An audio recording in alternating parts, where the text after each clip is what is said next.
স্বামী স্ত্রী কিংবা স্ত্রী স্বামীর লজ্জাস্থানে উত্তেজনাবশত মুখ লাগাতে পারবে কিনা, নাভির নিচের লোমের সীমানা কতটুকু কাটতে হবে। অনেকে বাচ্চা না নেওয়ার জন্য সিজারের সময় নাড় উল্টিয়ে দেয়, এটা কি জায়েজ রয়েছে? হিজড়াদের পর্দার বিধান কি? মেয়েরা হাত পায়ের নখ বড় রাখলে কি নামাজে অসুবিধা হবে? বর্তমান অনেক টেস্ট টিউব বেবি নিচ্ছে, এটা কি ইসলামে জায়েজ আছে? পাক এবং শারীরিক প্রতিবন্ধীদের ক্ষেত্রে সালাতের নির্দেশনা জানতে চাই। বিয়ের ক্ষেত্রে পাত্রের সামনে একজন মেয়ের কতটুকু পর্দা করতে হবে? আমার স্বামী বিয়ে করতে চাইছে, আমি দিতেছি না, আমার কি গুনাহ হবে? অপবিত্র অবস্থায় গাছের ফল ছিঁড়লে গাছের কোনো ক্ষতি হবে কিনা? সৌদি আরবে হাঁটু বাহির করে উজু করে, এটা সঠিক উজু হবে? নাফিজা নুজহা জানতেছেন রাতে নখ কাটা যাবে কিনা, যাবে। গোসলের পর নখ কাটলে কি অপবিত্র হয়ে যাবে? না, হবে না। ফাইসাল, আপনি প্রশ্ন করেছেন অপবিত্র অবস্থায় গাছের ফল ছিঁড়লে গাছের কোনো ক্ষতি হবে কিনা। এর উত্তর হলো অপবিত্র অবস্থায় গাছের কোনো ফল ছিঁড়লে গাছের কোনো ক্ষতি হবে না, এমনকি যিনি ছিঁড়বেন তারও কোনো ক্ষতি হবে না। ফল ছেঁড়ার ক্ষেত্রে পবিত্রতা অপবিত্রতার বিষয়টি কোনো নিষিদ্ধ বা এরকম কিছু নয়, বরং যে কোনো অবস্থাতে আপনি প্রয়োজন হলে গাছের ফল ছিঁড়তে পারবেন। সাদ বিন আব্দুর রহিম, আপনি জানতে চেয়েছেন নাভির নিচের লোমের সীমানা কতটুকু কাটতে হবে। নাভির নিচ থেকে নিয়ে আপনার দোনোরানের চিপায় যে সমস্ত লোম থাকে সবগুলোকেই আপনি কাটবেন যতটুকু সম্ভব, কিছু যদি থেকে যায় তাতে অসুবিধা নেই। রেজাউল করিম জানতে চেয়েছেন বর্তমান অনেক টেস্ট টিউব বেবি নিচ্ছে, এটা কি ইসলামে জায়েজ আছে?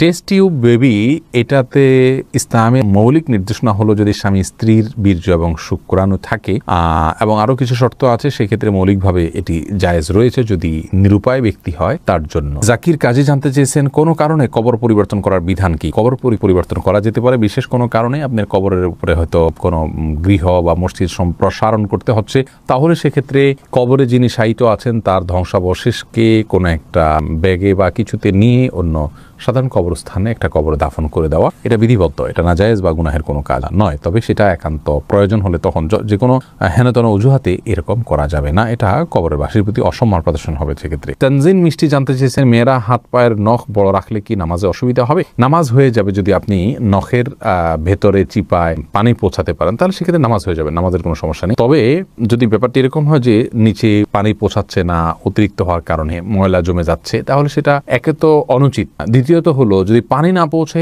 তাহলে সেক্ষেত্রে নামাজই হবে না। যেমন নখ যদি বের হয়ে থাকে তাহলে তলার অংশতে পানি পৌঁছাইতে হবে, কারণ বাইর হয়ে আসে, ওইটা আপনার দৃশ্যমান অংশ হয়ে গেল, অতএব ওখানে পানি পৌঁছাইতে হবে, সেখানে আপনাকে পানি পৌঁছাটা নিশ্চিত করতে হবে। যদি করেন তাহলে সেক্ষেত্রে নামাজ হয়ে যাবে, কিন্তু এরকম করাটা অনুচিত। এমডি জান্নাতুল ফেরদাউস জান্নাত, আপনি জানতে চেয়েছেন বাক এবং শারীরিক প্রতিবন্ধীদের ক্ষেত্রে সালাতের নির্দেশনা জানতে চাই। বাক প্রতিবন্ধী যারা, তারা মুখে যদি কোনোভাবে উচ্চারণ করতে না পারেন তাহলে সেক্ষেত্রে মনে মনে আপনার যেগুলো পাঠ করার কথা সেগুলো পাঠ করবেন এবং রুকু সেজদা স্বাভাবিক অবস্থাতে তিনি করবেন।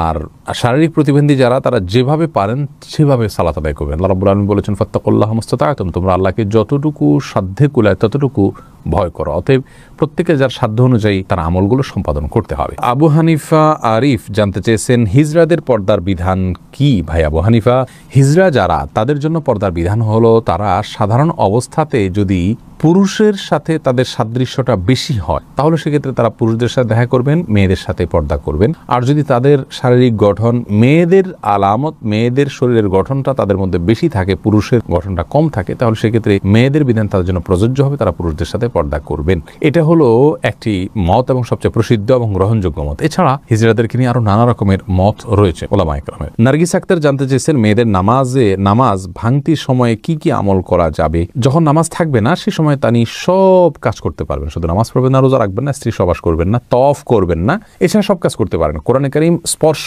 করা বা তেলাওয়াত করা, স্পর্শ করতে পারবেন না, তেলাওয়াত করার বিষয়টি বিতর্কিত বা এটা নিয়ে আলোচনা রয়েছে, অনেক ওলামায়ে কেরাম এটাকে অনুমোদন দিয়েছেন, সৌদি আরবের স্কলাররা অনুমোদন দিয়েছেন, তবে অন্যান্য ইমামগণ এটার অনুমোদন দেননি। কিন্তু তারা তিনি শুনতে পারবেন, জিকির করতে পারবেন, দুরূদ করতে পারবেন, ইস্তেগফার করতে পারবেন, ইসলামিক বই পুস্তক পড়তে পারবেন, এই সমস্ত কাজগুলো করা তার জন্য জায়েজ রয়েছে। তবে শারমিন শিবলি জানতে চেয়েছেন অনেকে বাচ্চা না নেওয়ার জন্য সিজারের সময় নাড় উল্টিয়ে দেয়, এটা কি জায়েজ রয়েছে? সাময়িক যদি হয় এটা তাহলে এটা জায়েজ রয়েছে, যদি স্থায়ী হয় তাহলে এটা জায়েজ নাই। মাহমুদুল হোসেন মিমু, আপনি জানতে চেয়েছেন বিয়ের ক্ষেত্রে পাত্রের সামনে একজন মেয়ের কতটুকু পর্দা করতে হবে? সাধারণ চেহারা, মুখাবয়ব, এটা দেখার নির্দেশনা রয়েছে। রাসূল আকরাম সাল্লাল্লাহু আলাইহি ওয়াসাল্লাম একজন সাহাবীকে বিয়ের প্রস্তাব দিয়েছেন কোন একজন মেয়েকে, তিনি বলেছেন ফানজুর ইলাইহা, তুমি তাকে দেখে নাও। অন্য এক বর্ণনায় আসছে তিনি বলেছেন ফাইন্না ফি আয়ুনিল আনসারি, সেই আনসারী মেয়েকে বিয়ের প্রস্তাব করেছেন মুহাজির সাহাবী, তখন বলেছেন আনসারীদের চোখে একটু অসুবিধা আছে, অর্থাৎ ঘোলাটে ভাব বা কিছু একটা আছে আঞ্চলিক, তখন তিনি বলেছেন যে তুমি দেখে নাও, তোমার ভালো লাগে তুমি করো। তো এখান থেকে বোঝা যায় যে সাধারণ যে অঙ্গগুলো আছে, হাত পা মুখ, এগুলো দেখবে। এর বাইরে এই প্রকাশ্য অঙ্গ ছাড়া তার অন্য কোনো অঙ্গ দেখতে যাবে না। চুল, মাথার চুল দেখতে পারে, এই জাতীয় বিষয়গুলো দেখবে, বাহ্যিক যে অঙ্গগুলো থাকে সেগুলো। মাহমুদুল্লাহ এই আইডি থেকে আপনি জানতে চেয়েছেন, আমার স্বামী বিয়ে করতে চাইছে, আমি দিতেছি না, আমার কি গুনাহ হবে? তাহলে পুরুষ আইডি থেকে কোনো বোন হয়তো প্রশ্ন করেছেন। দেখুন, আপনার স্বামী যদি বিয়ে করতে চান আর আপনি তাকে বিবাহ করতে না দেন, যৌক্তিক কারণে যদি মানা করেন তাহলে তো ঠিক আছে। যেমন স্বামীর সেরকম আর্থিক সক্ষমতা নেই, শারীরিক সক্ষমতা নেই, বিবাহ করার মতো পরিবেশ তার জন্য নেই, তাহলে সেক্ষেত্রে আপনি বাধা দিতে পারেন। কিন্তু সেগুলো যদি তার থাকে তাহলে সেক্ষেত্রে আপনার জন্য বাধা দেওয়া উচিত নয়। তবে হ্যাঁ, এই কারণে আপনার গুনাহ হবে আমি সেটা বলবো না। বাধা আপনি দিতে পারেন এই অর্থে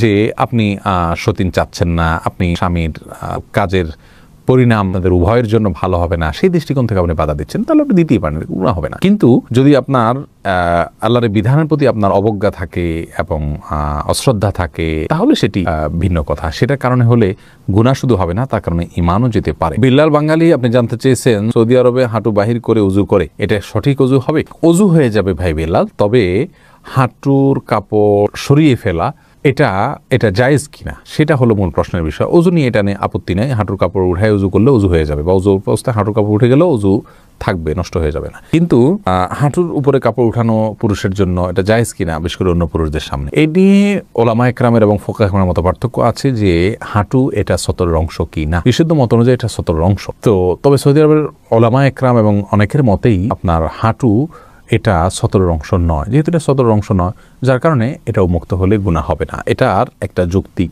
ব্যাখ্যা এবং কারণ তাদের কাছে আছে, যার কারণে সেটাকে আমরা খারাপ সেন্সে দেখব না। তবে হ্যাঁ, একজন মুসলিমের জন্য যথাসম্ভব লাজ, লজ্জা এবং আপনার এই জাতীয় বিষয়গুলোর প্রতি খেয়াল রাখা উচিত, যাতে করে অন্যের সামনে তার ব্যক্তিত্ব রক্ষা হয়। ওসমান ইবনে আফফান রাদিয়াল্লাহু তাআলা আনহুর পায়ের গোছা পর্যন্ত কখনো দেখা যেত না। তিনি এতটা নিজেকে সংযত রাখতেন এবং কাপড় চোপড়ে আবৃত্তি করে রাখতেন। এটা এক ধরনের ভদ্রতা।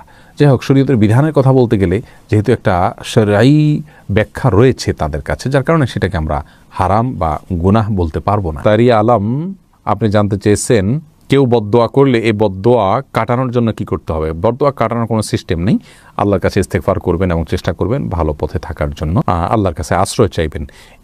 এনাম জানতে চেয়েছেন, চিরকুমার থাকা কি জায়েজ আছে? না, চিরকুমার থাকা জায়েজ নাই, যদি কেউ এটাকে সওয়াবের কাজ মনে করেন। হ্যাঁ, দিনের কোনো কাজ, বড় কোনো দায়িত্ব পালন করতে গিয়ে, দিনের জ্ঞান অর্জন করতে গিয়ে তিনি বিয়ে করার সুযোগ পাচ্ছেন না, তাহলে সেটা তার জন্য জায়েজ রয়েছে, এইটুকু বলা যেতে পারে। তবে রাসূল করিম সাল্লাল্লাহু আলাইহি সাল্লাম বিবাহ না করে থাকার বিষয়টিকে সমালোচনা করেছেন এবং তিনি বলেছেন যে তোমরা বিবাহ করো, বিবাহ আমার সুন্নাহর অন্তর্ভুক্ত। এই জন্য বিবাহ করে, সংসার করে, তার ফাঁকে ফাঁকে ইবাদতবন্দি করে এলম শেখা, সেটা হলো উচিত এবং উত্তম। রিজওয়ানুর রহমান হৃদয় জানতে চেয়েছেন, স্বামী স্ত্রী কিংবা স্ত্রী স্বামীর লজ্জাস্থানে উত্তেজনাবশত মুখ লাগাতে পারবে কিনা? এটা ঘৃণ্য কাজ ইসলামী শরীয়তে। এটি আর কিছু না হলো মাকরু, কমপক্ষে হারাম সরাসরি না হলো মাকরু, অপছন্দনীয় কাজ। এরপরে এমডি জাকির জানতে চেয়েছেন, দোকানে কি বিড়ি সিগারেট বিক্রি করা সম্পর্কে ইসলাম কি বলে? যদিও আমরা খাই না, আমরা বলেছি এই বিষয়ে একটা ভিডিও ক্লিপে। দোকানে বিড়ি সিগারেট রেখে বিক্রি করলে সেই উপার্জিত অর্থ আমাদের জন্য হালাল হবে না। যদি কেউ দোকানে বিড়ি সিগারেট না রেখে দোকানদারি করতে পারেন সেটা হবে সবচেয়ে ভালো। আর যদি এটা না রেখে তিনি তার কোনো উপায় না থাকে, তাহলে সেক্ষেত্রে এইটার উপার্জনের টাকাটাকে তিনি আলাদা করে রাখবেন, সেটা তিনি ভক্ষণ করবেন না এবং সেটা তিনি দান করে দিবেন সওয়াবে নিয়ত করা ছাড়া। এটা হলো তার নিষ্কৃতির উপায়। আর সাধারণ অবস্থাতে বিড়ি সিগারেট বিক্রি করা জায়েজ নেই, কারণ এটা অন্যায় কাজে সহযোগিতা করার